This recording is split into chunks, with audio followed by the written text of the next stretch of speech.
doesn't want to show it too And much. and it's just like, oh my It's like God. big Craig McEachran, he used to have a little black and white dog that was about 10 pounds, and it's like this creepy fat Craig. But it's funny, she seems to, You better be careful, she might I replace know, you. well, we were being called grandma and grandpa. Change you up for you. Yeah.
Ready?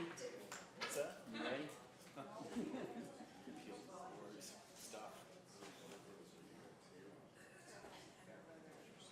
Dinner. Did you get your package? Did you get your package for the appeal boards? You did. Okay. You're going to be there? Okay. So I don't have to be there? Well, I just, it's not a lot of notice to take more time off of work. No, you don't. Okay. Did you reply? What's that? No, Dale and I are friends. No, did you not get all the information I before? just got it. Oh. Just got it Yeah, no, today. they were looking for people for dates back in August. Vanessa sent an email. Yes, but I'm there. Okay. I'm there. It's on my calendar. Came home with that dog. We're gonna give this more work. You're going to give me more work? I am.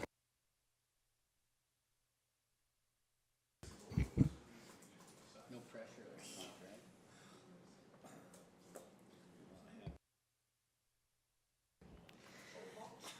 Okay, we'll bring this regular council meeting to order. It's 3 p.m. and I will ask Councillor Dunham to please read the land acknowledgement. Thank you, Mayor Barkley. The town of Innisfail acknowledges that we are meeting on Treaty 7 territory, the ancestral and traditional territory of the Blackfoot Confederacy, Kainai, Piikani, and Siksika, as well as the Tsuut'ina First Nation and Snowden Dakota First Nation. We acknowledge that this territory is home to the Métis Nation of Alberta, Region 3, within the historical Northwest Métis homeland. We acknowledge the many First Nations, Métis, and Inuit who have lived in and cared for these lands for generations. We're grateful for the traditional knowledge keepers and elders who are still with us today and those who have gone before us. We make this acknowledgement as an act of reconciliation and gratitude to those whose territory we reside on. Okay, thank you. We'll move on to 2.1. Are there any additions or deletions to the agenda? Okay, could I please have someone make a motion that we adopt the agenda as presented? Councillor Mayor Dunham. Barkley, I'll make that motion. Thank you. All in favor? Carried. Thank you. We'll move into 3.1, the regular council meeting minutes for August 26. Councillor Bates. I'll move those minutes. Okay, thank you. Any changes? All in favor? Okay, carried. And then the minutes for the agenda and priorities meeting of September the 3rd. I'll move those, Mayor Barkley. Okay, thank you, Councillor Maceras. Any changes? All in favor? All right, carried. Thank you. And we will move into 4.1. So we have a request from Councillor Harrison for a leave of absence. So I will make a motion that we grant Councillor Harrison a leave of absence until October 13th, including October 13th. So any discussion about that? Or no? All in favor? Okay, granted. Thank you. Okay, and we'll move into 4.2, CAO report with CEO Becker. Thanks, Mayor Barkley. Hello, Council. The report is there for your information. Besides looking for approval of the CAO report, looking for Council to approve the strategic priorities that was presented to you at the last two previous Council meetings. is not provided for your review. However, I'm just looking for a formal adoption, understanding that the strat priorities are liquid, open to be adjusted based on the will of council. All right, thank you. Could I please have someone make the first motion? Councillor Wing? Thank you, Mayor Barkley. I would move that council approve the strategic priorities chart as presented. All right, thank you. Does anybody have any more questions about the priorities? All in favor? All right, carried, thank you. And then the second recommendation, please. Thank you, Mayor Barkley. I move that council approves the CAO officer report dated September 9th, 2024 as information. All right, thank you. Anybody have any questions for CEO Becker? No? All right, all in favor? All right, carried, thank you. We'll move into 4.3, an enforcement update with CEO Becker. I'll get you to Yeah, I'll lead introduce. in as the fine gentleman come before council. So I asked the manager Leith and as well staff sergeant Ivy to come in to council outside of their regular scheduled reporting. Council, there's some previous conversation amongst council, but also conversation amongst administration just on current activity going on in the community. So it's really an open dialogue. Perhaps the gentleman could share some of their experiences as of recent, but it may pose some questions of council. Just more of an awareness of council, but also an engagement with these two managers. So maybe if you fellas could just lead in with some of your work you've been doing recently, and we'll see if it ties into some questions. Sure, yeah, and of course, if anybody has any questions, just let us know. So the one thing over the summer, we've definitely seen an increase in calls for service for the RCMP. And it's not necessarily in regards to any one specific issue. It's pretty much across the board. So, so our calls for service for the summer for 2023 were 856, and then for this year it was 1,158. So that's an increase of quite a bit. Not so good at math. So, and so that's not just for the town. That's for our entire area. But it's a significant increase, right? Probably of 20% or so. The question came up, have we been seeing more mental health calls? We did, but just a slight increase, 173 to 176. What we've been seeing more of increases is regards to suspicious people, suspicious vehicles, and mischief, which is kind of that lower end petty crime. That the question came is, are we seeing more homelessness in the community? One of the unfortunate things with our stats keeping is we don't actually have a code for tracking specifically homelessness, right? Which is definitely something that probably needs to be looked at from the RCMP. So we're trying to track how many times are we dealing with people that are homeless or that are struggling in that manner. It's kind of hard for us to give exact details. Anecdotally, I can say this summer we've definitely seen, I would say, like an increase, but not a large increase. There's been a few individuals in town, probably in the neighborhood of 5 to 6 that are experiencing homelessness, not necessarily from this community, but have somehow gotten themselves to this community. In the few that I've spoken to, a lot of them are here because they are fleeing cities where they believe, or communities where they believe that they are in danger. What that means, I can't necessarily tell you, but so kind of our response has been to try to connect them with services. Obviously, some of the communities around here have a very robust social services network, so we try to take advantage of that and put them in contact with those services. Again, that's pretty much what I have to say, I guess. Like the one thing that I've noticed this year opposed to last year, it's not so much just the homelessness, but it's the I would guess more of the stereotypical big city image that we're seeing with some of these people, so that they've got the huge shopping cart of all their belongings, which we see in Red Deer a lot, but typically we haven't seen here, right? And I think it's because those people have moved from cities where that's kind of more the norm, or from towns where that's more the norm, and so we're seeing that a little bit more in-your-face visible presence that we haven't necessarily seen before. Where it seems in years past, some of the homelessness people were a little more discreet, right? They were trying to stay out of the public view. Whereas in Red Deer, it's very much out in the open, and I think that that's kind of the norm for those people that have kind of moved into the community. So. Yeah, just to follow up from municipal enforcement, the same trends seem to follow.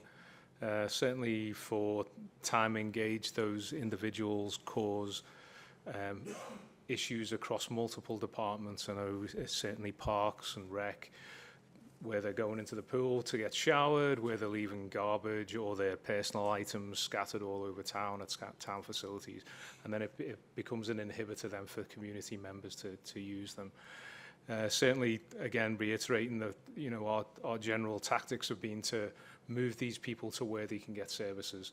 Certainly, the enforcement side in respect of writing tickets, etc., is not really going to achieve anything for them. Even if we write them on provincial tickets, all it becomes is something else that they're going to potentially have to deal with at some point down the line. Enforcement-wise, animal control again has been busy through the summer. The dogs, cats piece is challenging. A lot of the agencies that we pass the animals on to, who then reallocate them, are at capacity and have been at capacity and told us that. So we've had to kennel them for longer, which gives us increased costs.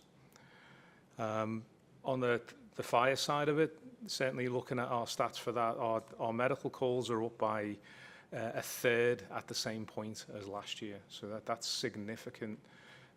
Certainly the weekends are becoming more challenging, and we'll have to reach out to Alberta Health Services to find out why that is. And I believe he had a number of units out of service due to absenteeism this weekend, which again led to ourselves picking the slack up with, but that's been the last 2 or 3 weekends where we're receiving multiple assistance requests for medical services. At this point in the year, we're on around that 92 calls just for EMS services alone. Fire, in respect of call balance, is running at around 15 calls more this year than we were at the same point last year. So again, with our call volume is trending high, which reflective of everything else that's sort of going on. Okay, thank you. I'm wondering, CEO Becker, what Manager Leith was mentioning with the rather large uptick in medical requests, if that could be quantified so that we have that figure at some point in time, like the impact to our budget. And you know, I thought that things were getting better, or they seemed to, when we had them in to speak to us, but I think we need to track that, I guess. And my other question would be back to Staff Sergeant Imey and Manager Leith. You know, we're seeing some, I guess, discussion or some awareness around young people being out very late in the evening, you know, 2, 3 in the morning and I realize that you're not the parents, neither are we, but, you know, what's the best way for people to report something like that, like through the online RCMP app, or? No, I would say call us. Call us so we can come deal with it. Stuff like that, you know, it's a little bit helpful to know after the fact, but really it's more helpful to know at the moment, because we're out there at nighttime, right? Okay. And I'll be honest, a lot of times at nighttime we're out driving around just looking for lawlessness, right? And sometimes it's just kids gathering, but sometimes it's not, right?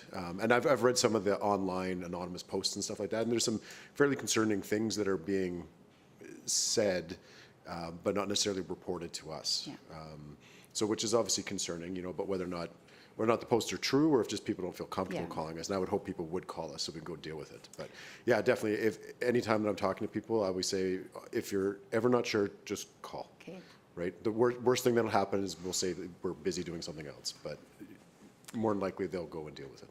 So is it possible for the RCMP to do any, I mean, I realize you have town halls and whatever, but to do like more communication to the community about the importance of calling? Yep. Yeah, we can do that. I know we focused on it a lot last year with the policing committee, with the See It, Report It campaign, but we can put out some more messaging, and we can talk to Ken too to come up with some ideas too about just getting it out there. Just to encourage people to do that, because I think you're right, there's reluctance, or, well, by the time I call, they'll be gone, or... That's right. And people often are worried about, like, well, I don't want to bother them, they're probably dealing with something busier or more important, which sometimes is true, but it doesn't, like, no one's going to get yelled at for calling us with, okay. So. no, thank you for that, for sure. Councillor Wing? Thank you, Mayor Barkley.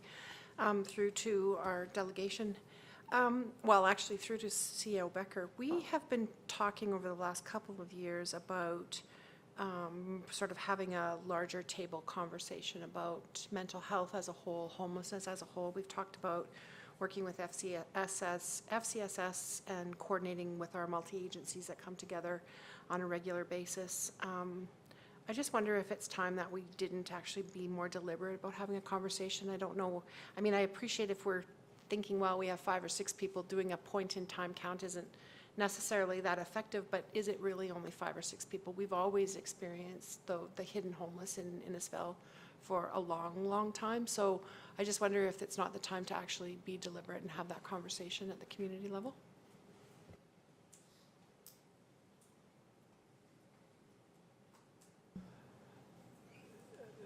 Take that as a question, Councillor Wing. If I recall back, there was some efforts put in with agencies, talked about the new services, part of the RCMP.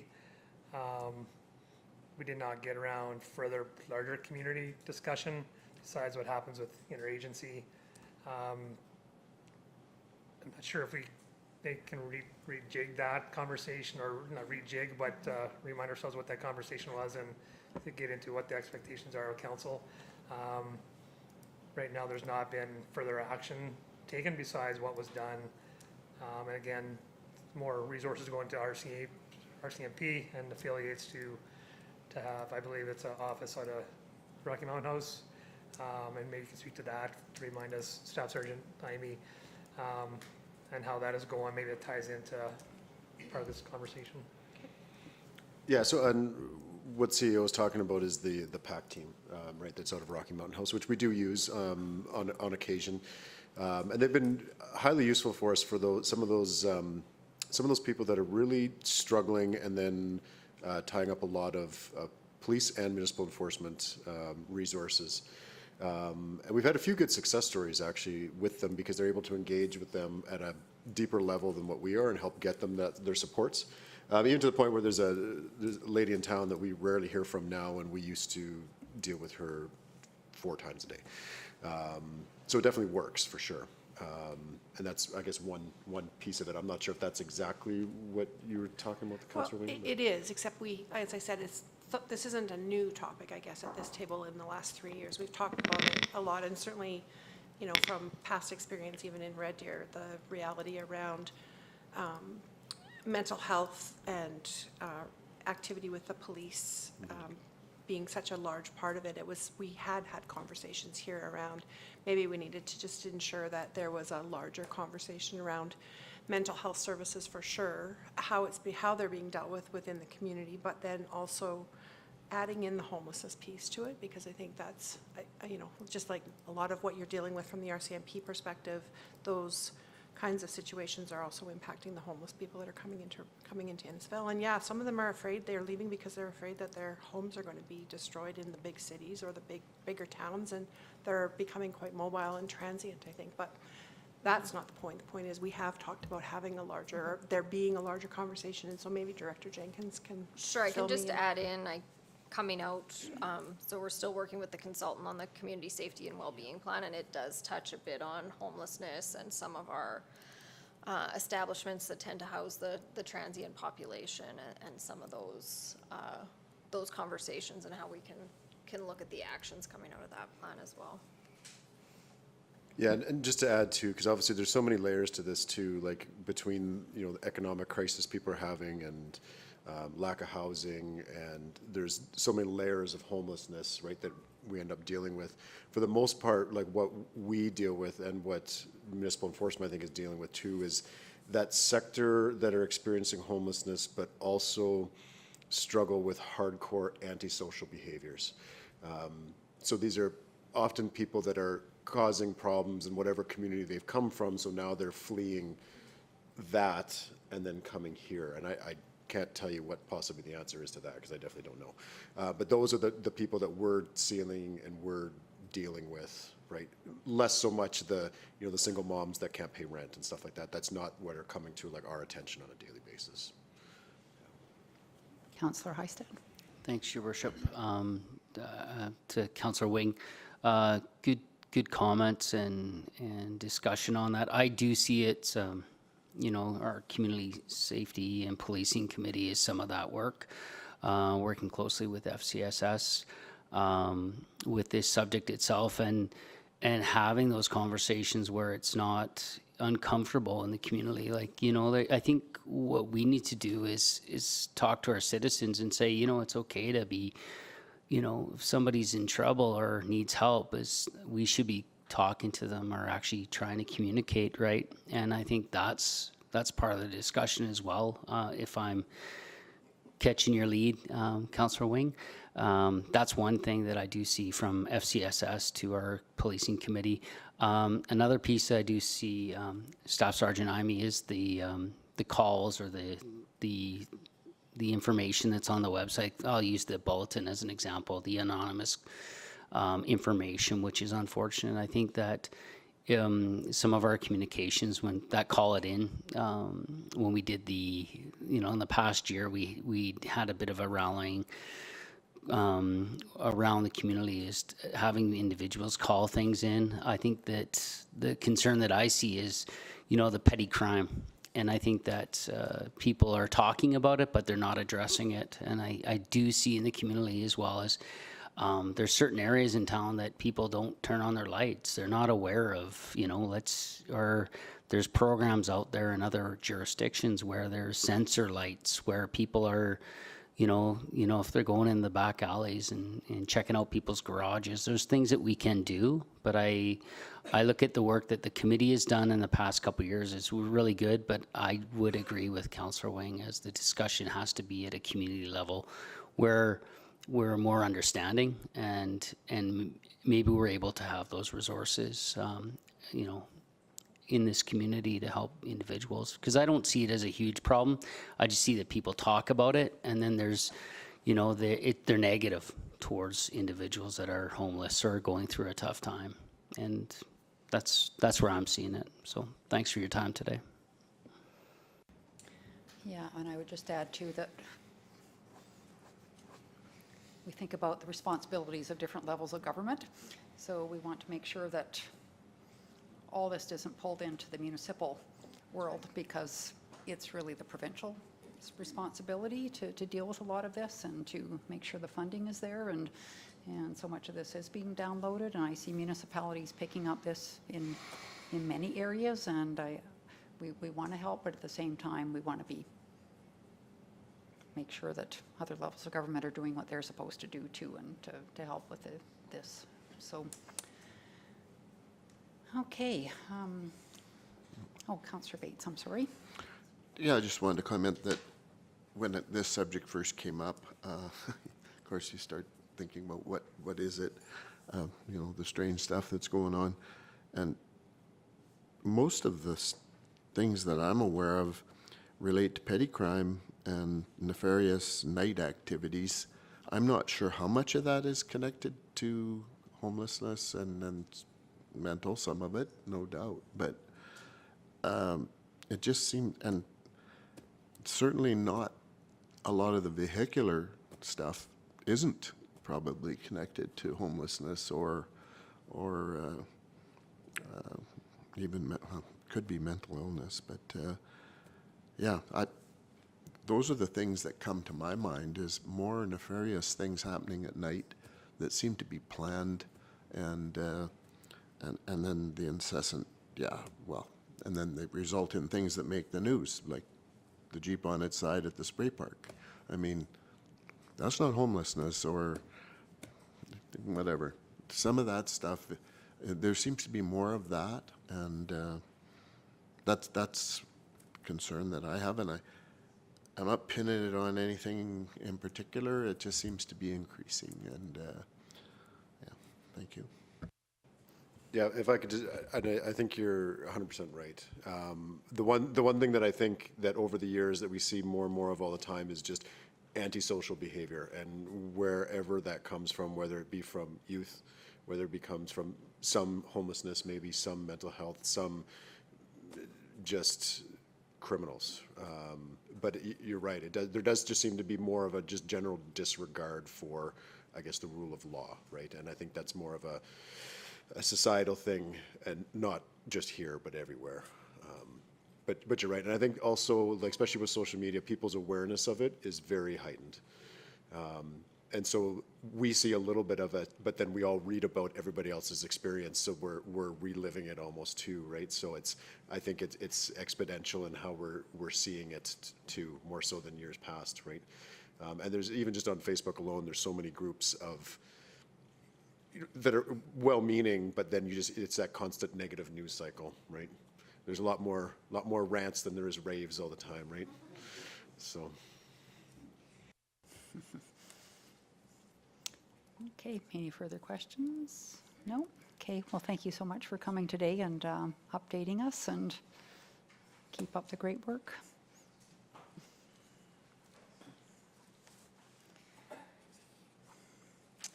Move into 4.4 and the council action control.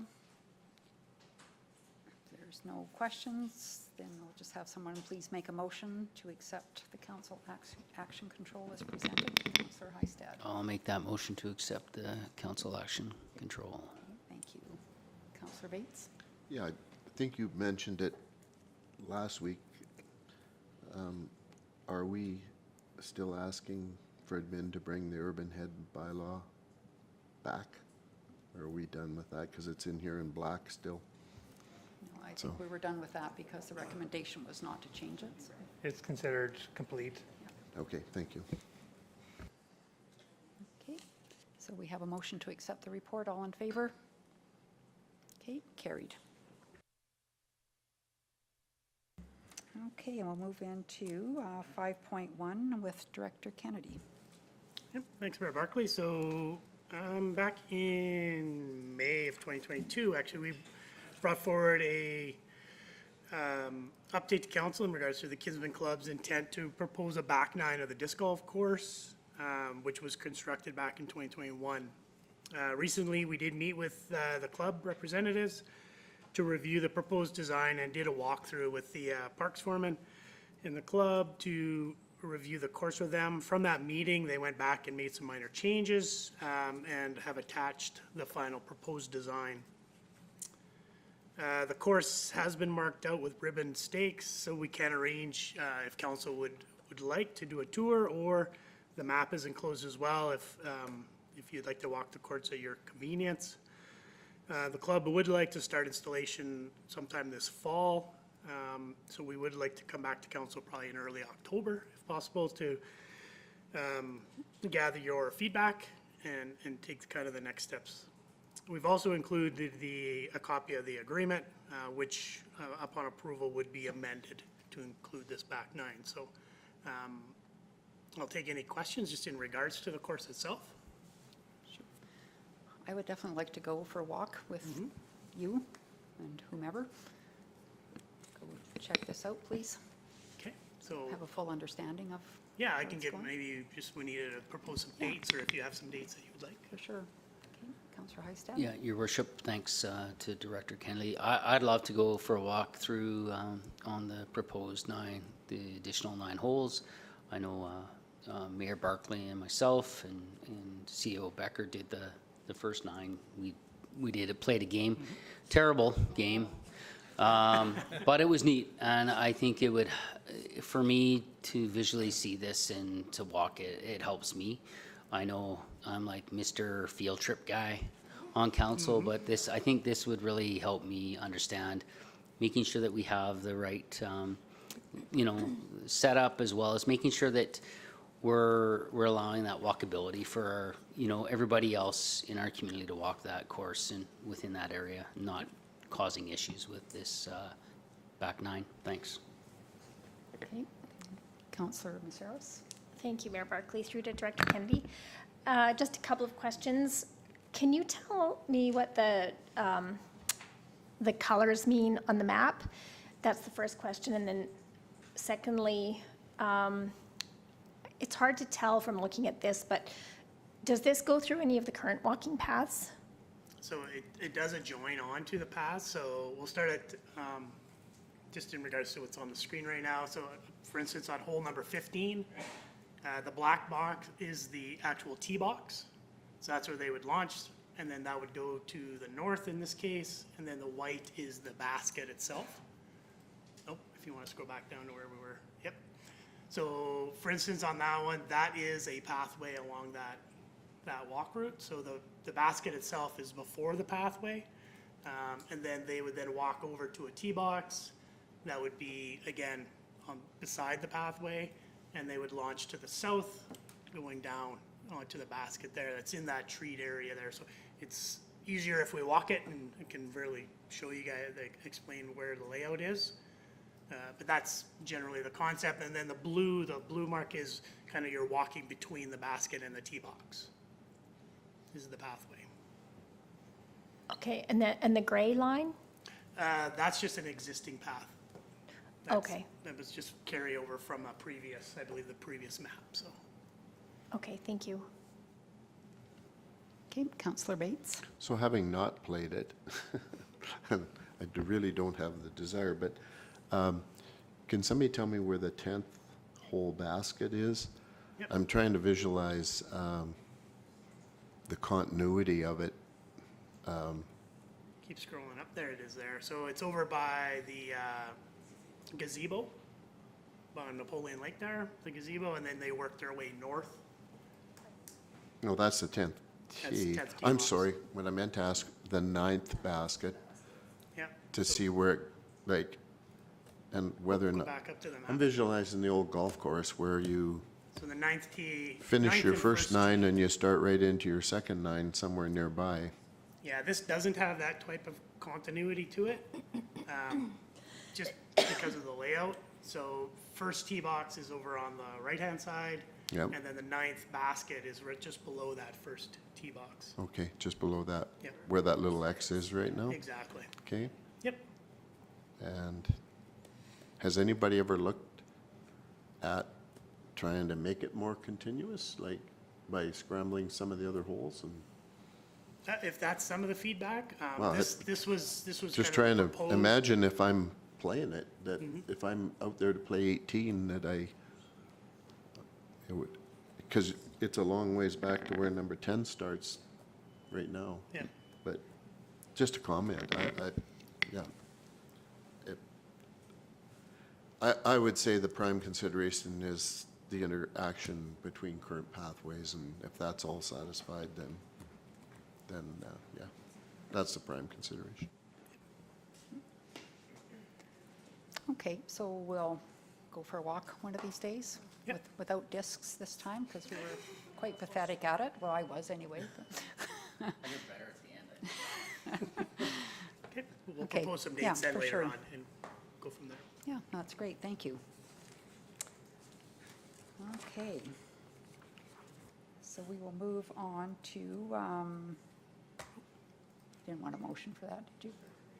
Okay, just make the recommended motion. Councillor Heinstead? Yeah, the council accepts the report as information. Thank you. All in favor? All right, carried, thank you. Then we'll move on to 5.2 and the Innisfail and District Garden Club. Yes, so some good news here. So back on May, council approved the letter of support to the Innisfail and District Garden Club for their application for the Ag Spirit Fund. The club was successful in getting the grant. So as part of the grant approval, the club is asking the town to receive the funds on their behalf, as they have not achieved their nonprofit status yet. Director Vickers has proposed a couple options for them, so the town could receive the funds, transfer the full amount to the club, or we could receive the funds and make payments that are approved by the club, and this ultimately would save them a bit of money as well, as we don't pay the GST. So they are aware of the options. We just haven't solidified which way they want to go yet. We've also drafted the agreement, as there hasn't been one in place for the existing garden.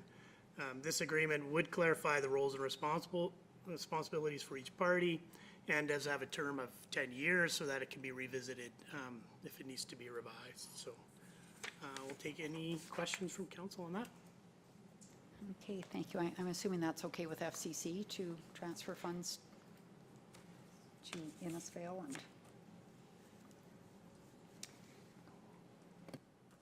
okay, does anybody have any questions? Councillor Bates. So are we agreeing that that we're okay to perform that function and transfer the funds so that it helps him avoid the GST? We're good with that? Yeah, that's what we are looking for as council. That's specific, okay. And did we get lots of funds?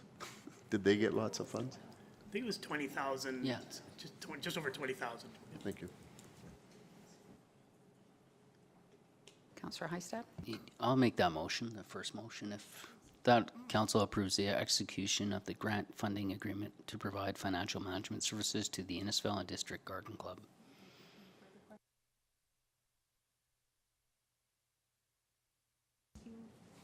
Second motion, please.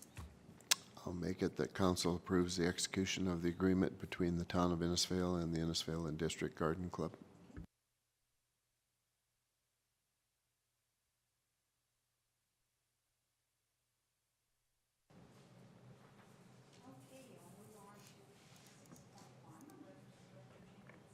All right, so we're looking for council to approve the purchase agreement for 5003 and 5007 50th Street. So the two vacant lots downtown at Banker's Corner.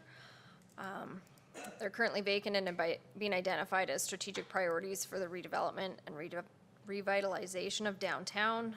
The lots represent an opportunity for the town to make use of the space to enhance downtown, as well as explore opportunities for redevelopment that will support that revitalization. So the negotiated purchase price is $100,000 per lot for a total of $200,000 to be funded from the Land Acquisition Reserve. Upon execution of the purchase agreement, we'll have 30 days to complete a review of all due diligence materials provided and potentially pursue a Phase 1 ESA if deemed necessary based on the materials we receive from the vendor. So the purchase of the property will allow for interim use of the lots, potentially as a public plaza / gathering place with the exploration of longer-term redevelopment and partnership opportunities. We will be looking likely to prepare a proposal for 2025 budget for an operating project to do some work, creating sort of an interim gathering space on that property. Okay, thank you, Director Jenkins. Could I please have someone make the recommended motion? Councillor Dunham. Thank you, Mayor Barkley. I move the council approves the purchase agreement for 5003 and 5007 50th Street, Innisfail, for the total cost of $200,000 to be funded from the Land Acquisition Reserve. Okay, thank you. Any questions? So, Director Jenkins, with respect to using as a plaza, ultimately, we would like to have something on that lot, correct? Yes. Yes. So we would likely be doing some grading because it's be kind of sliding off the lot right now, but Yes, yeah, so, okay. so we'll put together a proposal. I know as part of the MDP process, there's been some visioning exercises even done as to what that space could be. So we'll be able to put together a proposal for council to look at in November. Okay, but would we, and maybe this is too soon to ask, but, you know, would we, you know, put something out there where we're looking for somebody to come in and build, not necessarily like in partnership with us, or Yeah, I however think that might we'll look?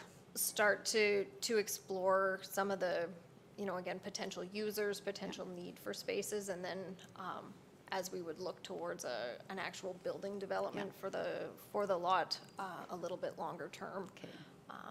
Again, try to see what kind of opportunities might exist out there, both private sector, grant opportunities, those types of things. Okay. I know for certain, certainly the downtown people would like to see more people downtown. And, you know, it's been a big loss, that corner, so that's great. Councillor Hystad? Thanks, Your Worship. My question to Director Jenkins would be, with the MDP, do you think we'll be looking at using that lot in the wintertime, like for winter type opportunities? That's just my question, is I think there's opportunity there to, it's unfortunate that we weren't able to use it this year, but I'm looking at all seasons until we develop that lot itself. That's how I'm looking at this piece of property. It was nice when we had the tables and people, it was lively, right? And I think there's a huge opportunity to transition whatever the ideas are, so For thanks. sure. I think we'll explore, whether it's, temporary seating, some displays, lighting, those types of things, particularly for the next couple of years. All right, thank you. Any other questions? No, we have a motion. All in favor? All right, carried, thank you. And we'll move on to 6.2 with Director Jenkins. Thank you, Mayor Barkley. So we're looking today to award the project contract for the Napoleon Lake South Development Detailed Design and Engineering. So the completion of detailed design and engineering for the Napoleon Lake South area was identified as a 2024 capital project. The area is a town-owned portion of land adjacent Highway 54 and 42nd Street, identified for potential commercial and residential development. So the proposed concept for the area includes a mix of detached and attached housing, as well as a commercial center. The current project is for the completion of detailed engineering and design, and will provide tender documents, unit costing, and subdivision associated survey documents. So an RFP was issued on APC and closed on August 27th. 6 submissions were received. The proposals were scored by an administrative team based on the proposed project team, overall pricing, experience, proposal clarity, and value-added services. The proposals were ranked as shown there, with Stantec Consulting being the top-rated firm. It is administration's recommendation to award the project to Stantec Consulting for $200,097.13. The proposal does exceed the budgeted amount of $150,000. The increased cost is a result of market changes and the requirement for some additional baseline evaluations that were not identified in our original estimate, that being a geotechnical as well as phase 1 site assessment.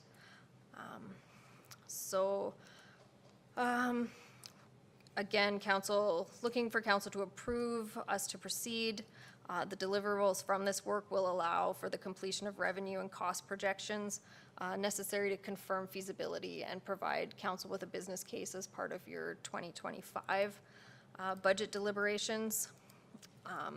If the rezoning, if approvals are received for rezoning that we'll be looking to present in the next 2 months, we'll be looking for capital allocation for construction in 2025.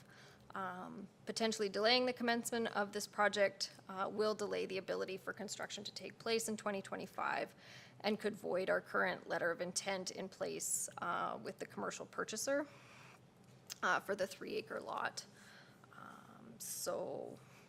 Again, just on the public engagement side, so public engagement associated with this process or with this project will be covered off through the redesignation and subdivision processes associated with the overall land development. Okay, can I please have someone make the recommended motion, and then we can have a discussion? Councillor Harrison. Thank you, Mayor Barkley. I move that council approves the award of the Napoleon Lake South Development Detailed Design and Engineering to Stantec Consulting in the amount of $200,097.13 to be funded from the Land Acquisition Reserve. Okay, thank you. So I have a question, Director Jenkins. So we have public engagement, or you have public engagement, I should say, tomorrow at the arena, or your team. And also we would have a public hearing coming up eventually on this. And I'm just curious about the optics when we're awarding a contract to have this at least preliminary work done to the community who may be saying, oh, you've already decided to do this. So I guess the project was identified as a 2024 capital to be completed. I guess in terms of the timing of the two, again, the rezoning and the public engagement is for feedback on that concept. Even if the concept were to be adjusted, maybe densities were changed, maybe we don't pursue certain types of development in places, we're still going to need to do this work in order to get accurate costing, get the documents that we're going to need to be able to go out to market in the spring for the actual construction work.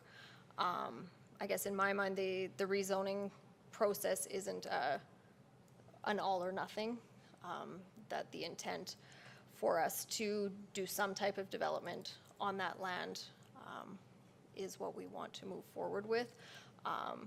So even if adjustments to things such as housing type, the overall concept for the area would remain in line with what we would be looking at here.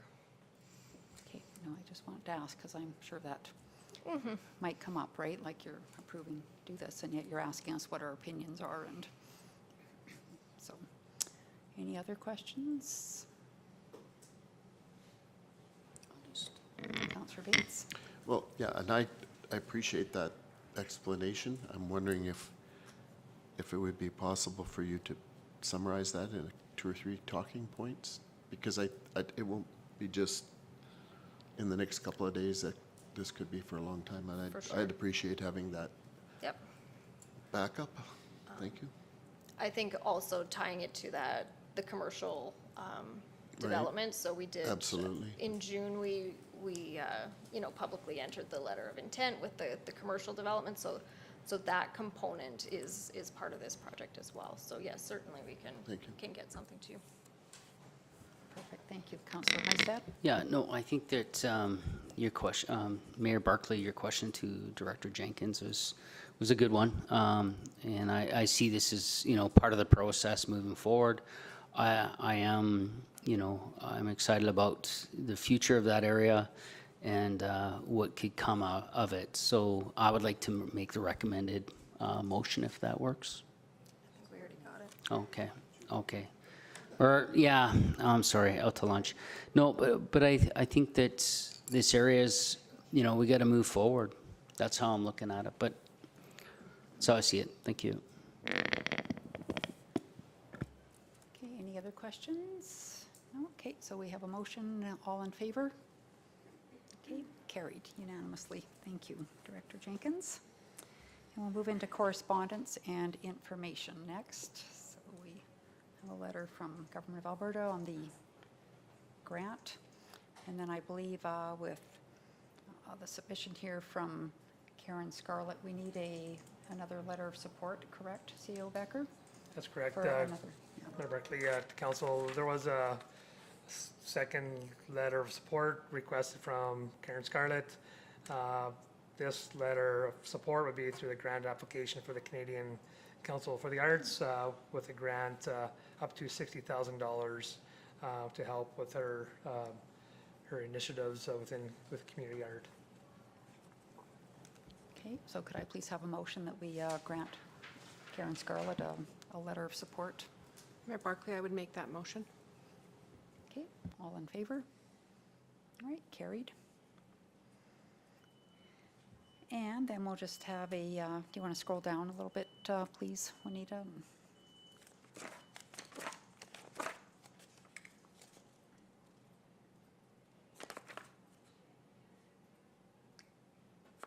Okay, and we'll just have a motion, please, that we accept the correspondence as information. Councillor Maceros? Thank you, Mayor Barclay. I'll make that motion, and I would also just like to thank admin and whoever made the decisions to put in those thank you letters to you and council and administration, because we hear, so much negativity, and I appreciate having this to read ourselves and also to have it in a public document. So thank you for that. Thank you. So we have a motion to accept the correspondence as information. Mayor Barclay will make the motion. Okay, all in favor? Okay, thank you. Then we'll go into council reports, and we'll begin with Councillor Dunham. Thank you, Mayor Barclay. I was away last week working in BC. I have nothing to report since the last time we were together. Okay, thank you. And Councillor Wing? Mayor Barclay, I don't have anything to add to my report. Okay, thank you. Oops, lost my list. Councillor Bates? Yeah, I apologize. I snuck mine in late. And I would draw attention to the Mountain View Water Commission is over its summer hiatus, and we're back meeting again this week. And that's it. Okay, thank you. Councillor Hystad? or Ms. Harris, I'm sorry. Thank you, Mayor Barkley.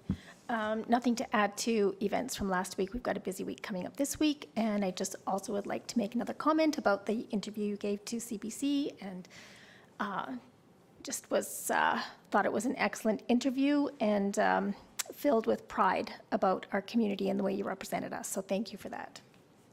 Thank you. And Councillor Heistab?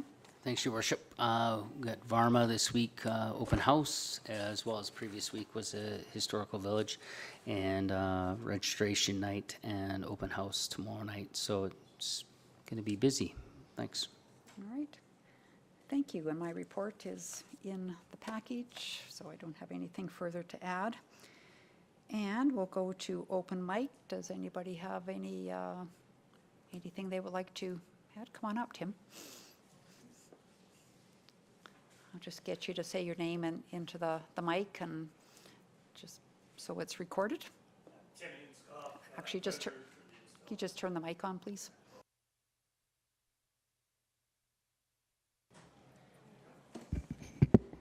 Tim Ainscough, Treasurer for the Innisfail Kinsman Club.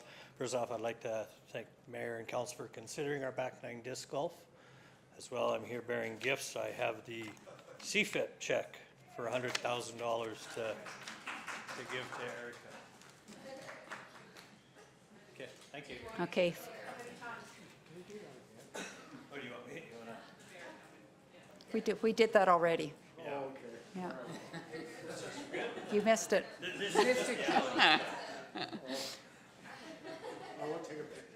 Yeah. Thanks for coming, Tim. We appreciate it. Yeah. All right, we'll just have a look at upcoming events here. Just have somebody please make a motion that we accept the upcoming events as information. Councillor Dunham. Mayor Barkley, I'll make that motion. Thank you. All in favor? Carried. And then we'll have a motion to go in camera. I'll make that motion, Mayor Barkley. Okay, thank you. All in favor? Okay, thank you.